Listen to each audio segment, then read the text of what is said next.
the law enforcement operation we are undertaking in the Tigray regional state is a task we have commenced due to the persistent and dangerous illegality of criminal clique within TPLF. Until very recently, hoping that reasonable and moderate forces within TPLF will be able to bring an end to the brinkmanship of their rogue comrades. We have handled the situation with great restraint. The federal government had every right to deploy federal security forces and use force in order to apprehend those implicated in massive corruption and gross human rights violation.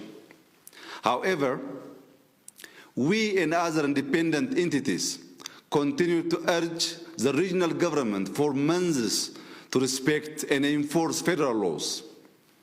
These calls were unheeded. The patience we have shown to the criminality within TPLF has entailed a huge cost. The treasonous massacre perpetrated last week against our men and women in uniform of the Northern Command was carried out while they were at their most vulnerable, in their pajamas, and among those who they thought were their peers. Such a treasonous act left us no option but to mobilize our law enforcement and defense machinery in an operation intended to end the prevailing lawlessness in the region.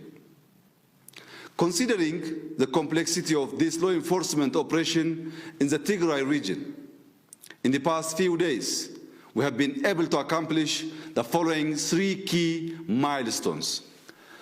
Firstly, last week, the House of Federation invoked the constitutional authority under Article 62(9) and Proclamation 359/2003.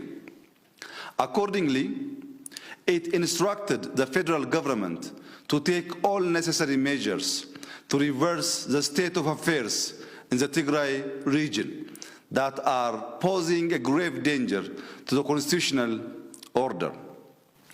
This included the establishment of a provisional administration within the region, which I am pleased to share is being put in place as several towns come under control of the State of Emergency Task Force.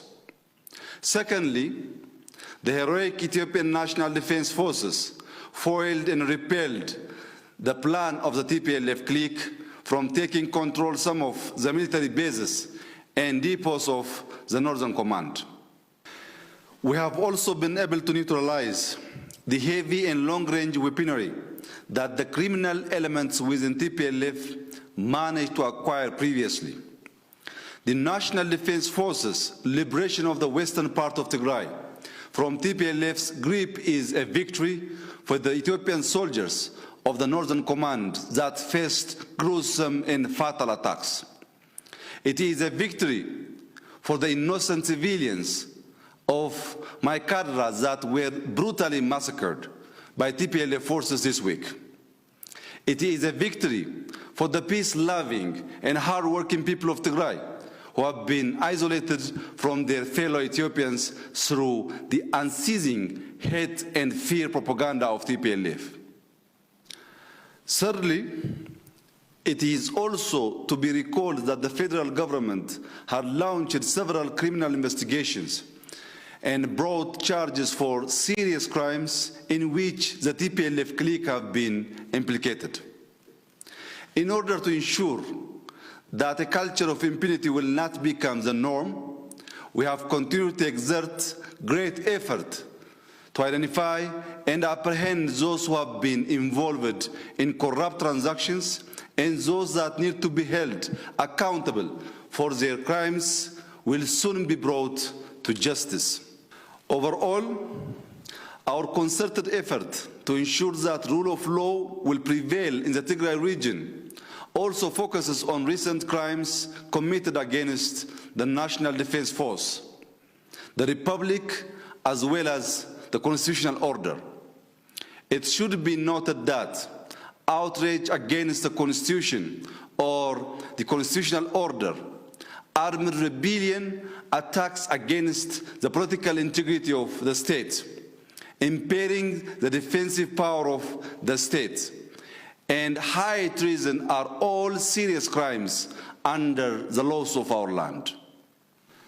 There is ample ground to believe that the statements, decisions, and acts of key figures within the TPLF could amount to a violation of provisions of the criminal code that prohibits such conduct. Investigations regarding these crimes are currently underway, and those suspected of committing any of these crimes will be apprehended. We are confident that in a relatively short period of time, we will accomplish our objectives and create a conducive environment for life to return to normalcy